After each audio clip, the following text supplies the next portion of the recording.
A mile in someone else's shoes. A stuffed wombat production. This is the Shirehampton Stuffed Wombat Society with their performance of A Mile in Someone Else's Shoes. Now, our story has a somewhat unexpected beginning. We find Major General Timothy Mugg seated on a white plastic chair next to a hospital bed. He is engaged in conversation with one of the nurses. The bed, meanwhile, is occupied by a man of late middle age. He appears to have suffered some recent trauma, because the top of his head is neatly bandaged. What caused this injury is something you'll discover shortly. Mr. Zung's been talking in his sleep a lot, but he hasn't come round yet. I'll pop back later to see if there's any change. Thank you, nurse.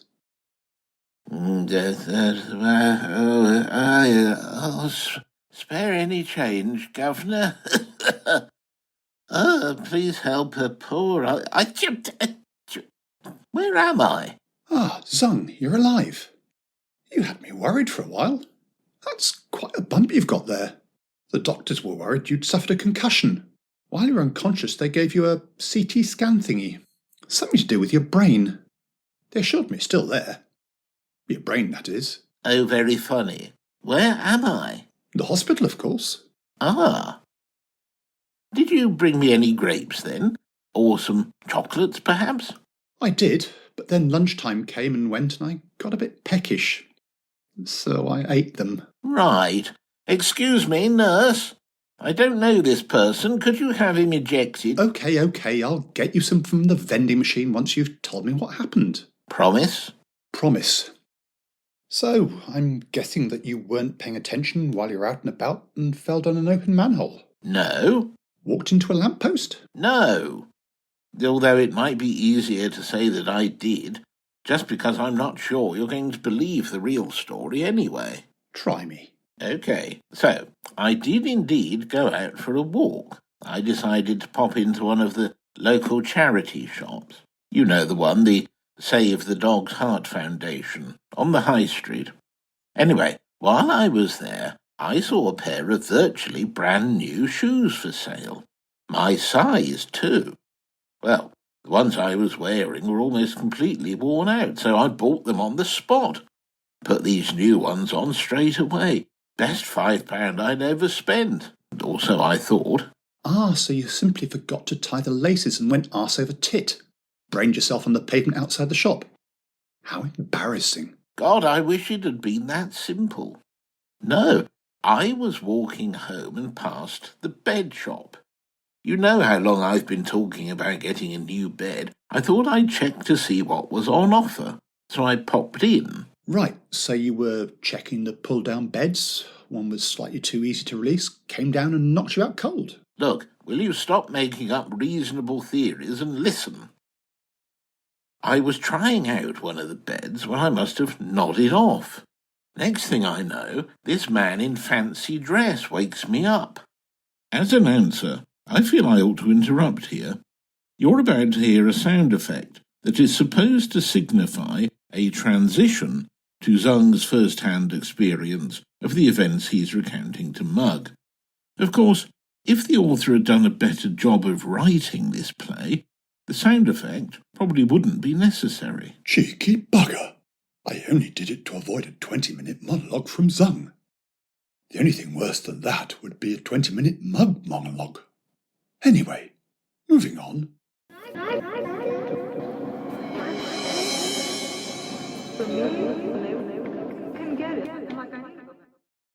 Your Majesty?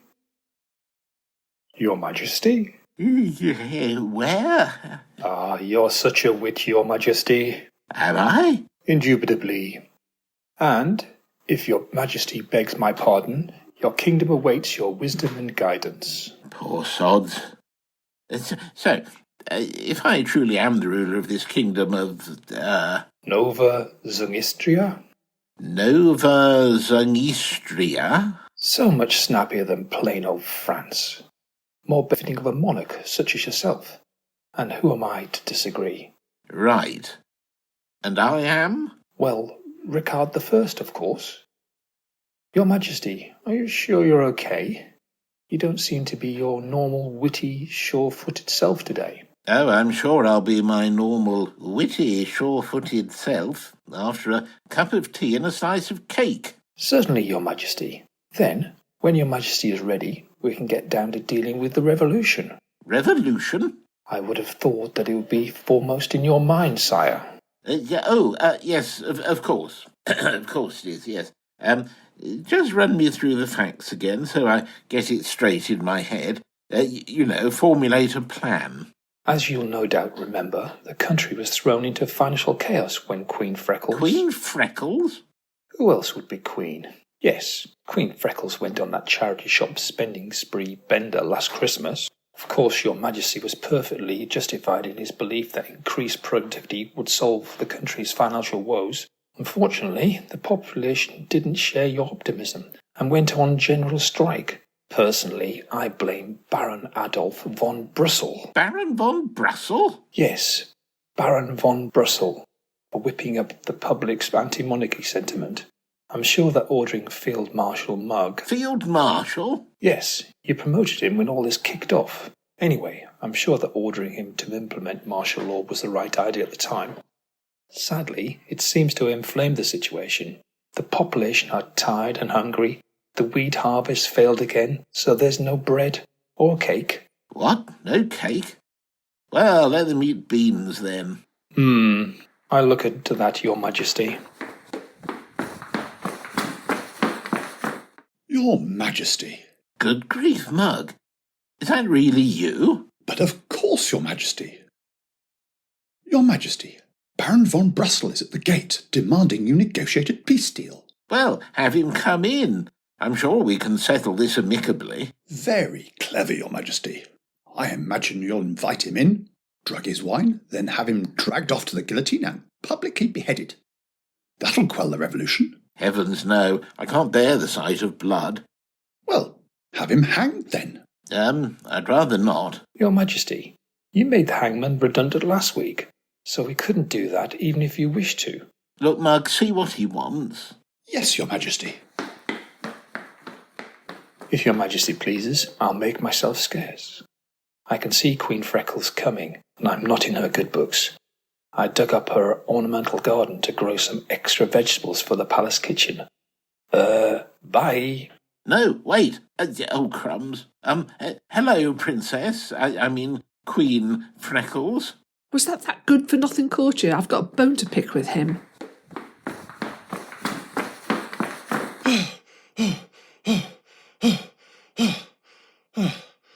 Your Majesty, Baron von Brussel has laid out his terms. Which are? Bugger, I've forgotten. Pardon me, Your Majesty. Please excuse my language. Well, go back and find out. And take a piece of paper and a pencil this time. I see you finally got out of bed. What time do you call this? It's, Lunchtime. I've been up since 6 a.m. Look, I must have been up late last night. Doing what? Oh, probably watching the news on the telly. What are you on about? What's a telly? Is that a nickname for one of the court messengers? Yes, just pulling your leg, sweetness. Well, don't. So, pray tell, what were you doing at 6 a.m. then? I was recording recollections of yesterday's activities in my personal journal, writing down my dreams, sending birthday greetings to friends whose birthdays fall within the next 2 weeks, planning what I want the kitchens to cook for the next week, and doing a little light exercise. Right.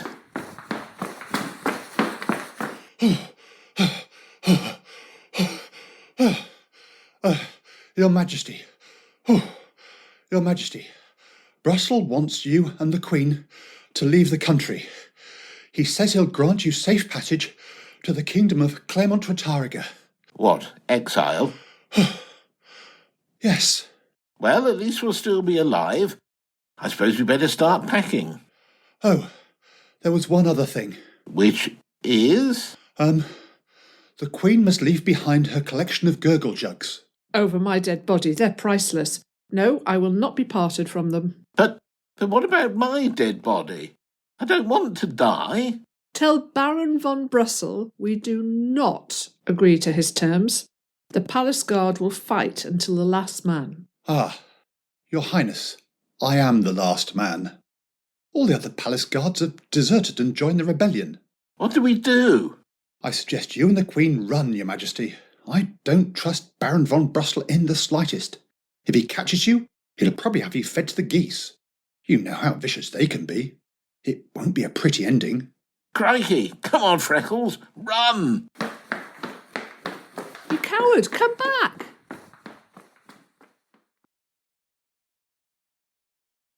Oh, lummy. Why did they have to make Versailles so big? I don't know where any of these corridors go. They seem to go on for miles. God, it's so difficult to run in these pointy shoes. Find that useless king now. I want his head on a spike. Let's see where this door goes. Oh, God, it would have to be an unlit staircase. Down here. No time. Oh, ouch. Oh, ow. Oh, ow. Oh, ow. Ow. Ouch. Oh, oh, ow. Ow. Oh, oh, ow. Ow. Oh, ow. Ow. Ow. Oh, ah. Ouch. Ah. Ow. Oh, ah. Oh.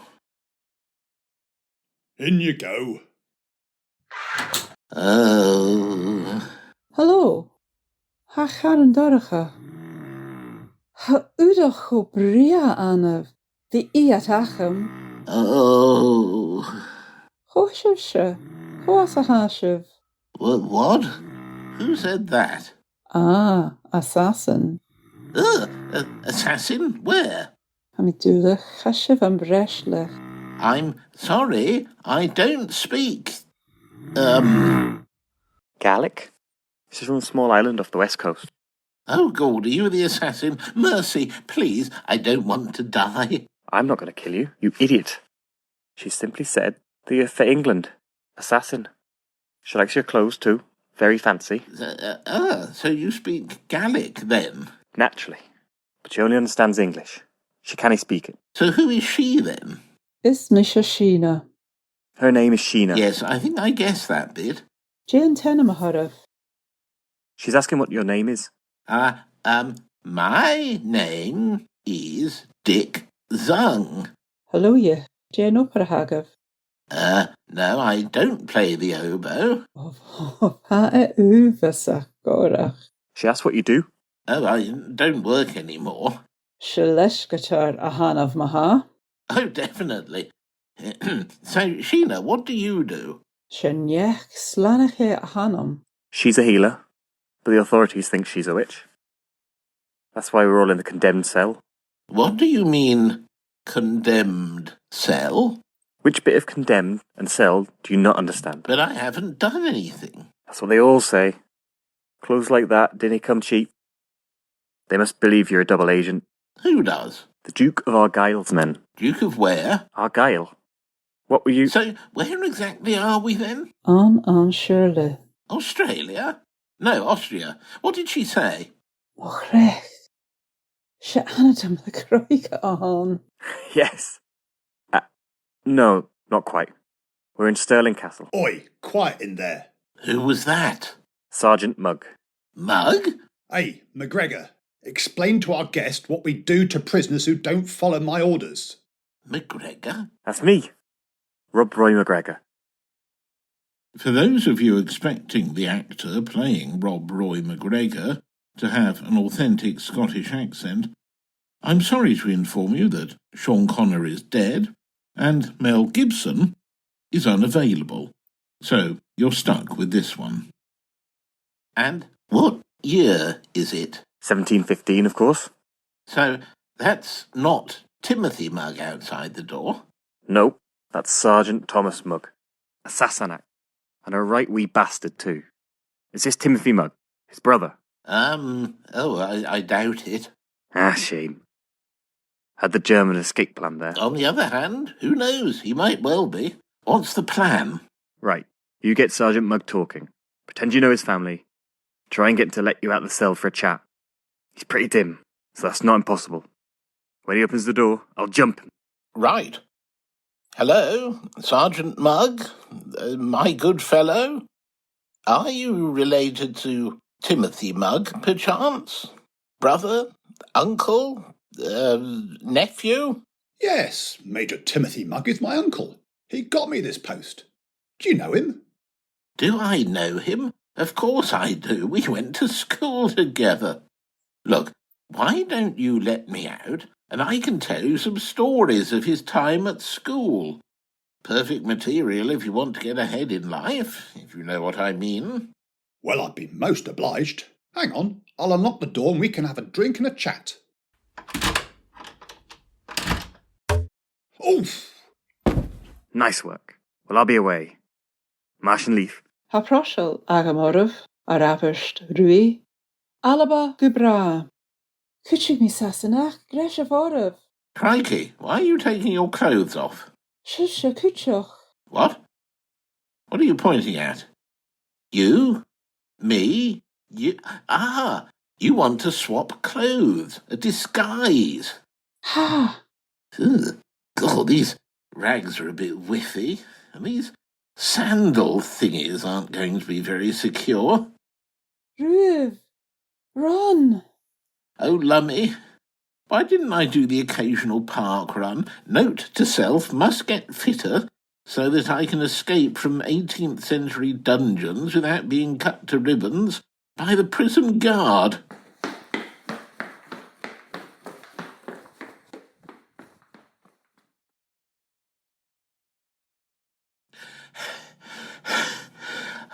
Well, that was a jolly lucky escape. Thank God it's downhill all the way to this bridge. I'm not sure I could have run much further. There must be at least, a mile. Probably out of musket range, too. Right, I think I'll catch my breath under this bridge. Don't want to risk being in the open for too long. Oh, it's a bit slip. Ah!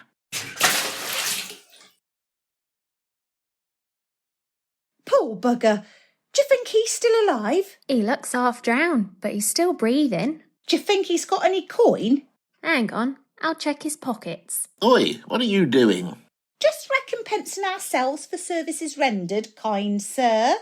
What services? Dragging you out the water and giving you the kiss of life. Lucky for you, you ain't suffering from the pox. Pox? What pox? Oh, he's a card, ain't he? Did you fall off the bridge? Bridge? Perhaps someone bashed him on the head and threw him in the Thames. Am I in London? Sharp as a blade, ain't he? Course you're in bleeding London. Where else would you be, being as the Thames is right there and the Tower of London's over there? Look, sorry, I didn't ask your names. What? I'm Bess, and that there's Fanny. Look, Bess? Hey, look, Bess, here comes our Samuel. Ah, so it is. I bet Mr. Pepys'll be wanting his evening entertainments. What, Samuel Pepys the author? I wouldn't know about no authoring business. We don't know his actual surname. We just call him Pepys, 'cause the noise he makes on account of his flatulence when he's engaged in his, well, you get my drift. Ah. Toots like a penny whistle he does. Well, we'll be seeing you around, Mr... Zung. Dick Zung. And if you ever need our services, Dick, you know where to find us. Bye for now. Oh, God, where have I landed now? Crumbs, I'm starving. Bloody cold and dark, too. I better find something to eat and a place to sleep. Now, which direction? Oh, ouch! What happened to my shoes? Sod it. I guess I'll have to go barefoot. Blimey, this place stinks. Ah, there's someone. I'll ask him where you can get something to eat at this time of night. Excuse me? Hello? I said, hello? Oh, lummy. Looks like he's dead. My word, that's a bad case of acne. You should have seen a doctor about that, mate. Well, if he's dead, he probably won't miss his shoes. OK, not a perfect fit, but they'll have to do. Beggars can't be choosers, as they say. Right, if this is London, and that's the Tower of London, then I probably want to head north for decent food. There's never anything good south of the river. Ah, here comes someone now. Hello? Get away from me. Blimey, it's you. Mug, what a relief to see you. How do you know my name? Have you been following me? Mug, it's me, Dick Zung. Get away from me, you vagabond. Mug? Timothy, please help me. Aha, you're clearly mistaken. I am Captain Titus Mugg. Timothy Mugg was my older brother. I wasn't aware he consorted with riffraff like you. Ah, but then I always suspected that he had a soft spot for the ladies of the night and other such lowlife. No doubt that's where he caught the pox. You said he was your older brother. Am I to take it that he's passed away? Yes, we buried him yesterday. Oh, I'm sorry to hear that. Why, did you know him? Yes, I did. He taught me everything I know. Good heavens, I wasn't aware that he engaged in charitable work. He was usually a bit of a stingy old sod, truth be told.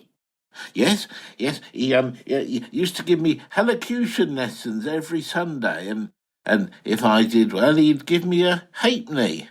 Well, I'm, speechless. And, of course, now I've lost such a kind-hearted patron and mentor, you don't think you could see your way to giving a poor downtrodden soul a halfpenny? I haven't eaten in days. Just a slice of bread and a cup of tea, we'll see. Tea? Yes, tea. Ah, yes, tea, that newfangled drink. Your tastes are oddly continental for a person of such lowly status. What's wrong with a good old pint of ale? Oh, yes, of course. What was I thinking?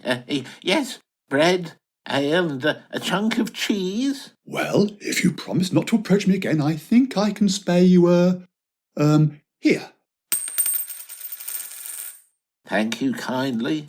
Your generosity has saved a starving wretch. I'm sure God will smile on you. Indeed. Fare thee well, then. One last thing.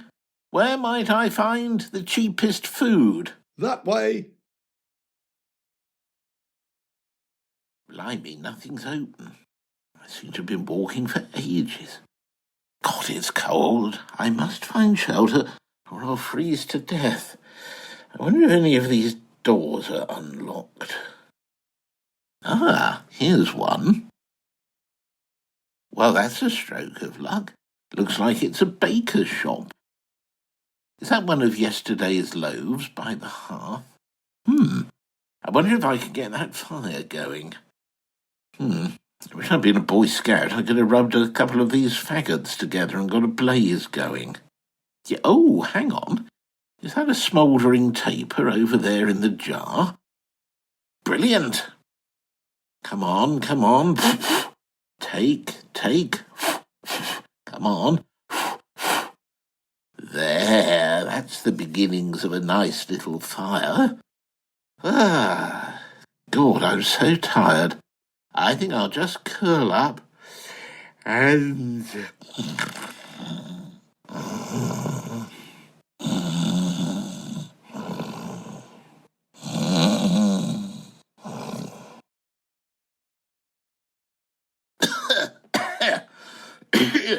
Oh, bloody hell, what's going on?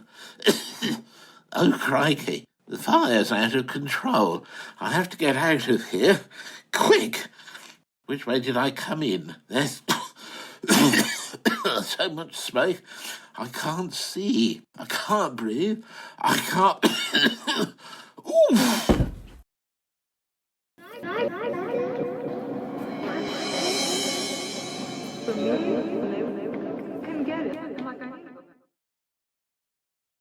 And that's all I remember. Next thing I know, I wake up in hospital with you sitting in that chair next to me. It is the real you, isn't it? Absolutely, old boy. Well, I must say that's quite a tale. I hope you're not too traumatised. Oh, I'm sure none of it's actually real, though. But what about the fire? Could I have started the Great Fire of London? Well, if you did, no one will ever know, will they? The plaque on the monument just states that the fire started in the bakery. That's a relief. Ah, I see Mr. Zung's awake. I've brought him a cup of tea. That's jolly kind of you. Is there one for me too? The machine's over there. Oh, righto. The doctor will be round in a couple of hours. I suggest you let Mr. Zung get some rest. Yes, will do. Mug, do you think you could get me a chamber pot? Can't you walk to the toilet? It's miles away. And, well, I don't feel safe walking around in those hospital slippers. Ah, see your point. Probably wise not to risk anything. A Mile in Someone Else's Shoes was written by Tim Reed and starred Richard Hall as the announcer and Dick Zung. Tim Reed was the author, Timothy Mugg, Thomas Mugg, Titus Mugg, and Adolf Brussel. Florence Smith was the hospital nurse, Mark Fowler was the palace courtier, Hazel Hall was Queen Freckles, Sandra Cairncross was Sheena the healer, Paddy Fowler was Rob Roy McGregor, Sam McCann was Bess, and Caitlin Asprey was Fanny. Sound effects were made earlier using a washing up bottle and some sticky back plastic, and it was a stuffed wombat production.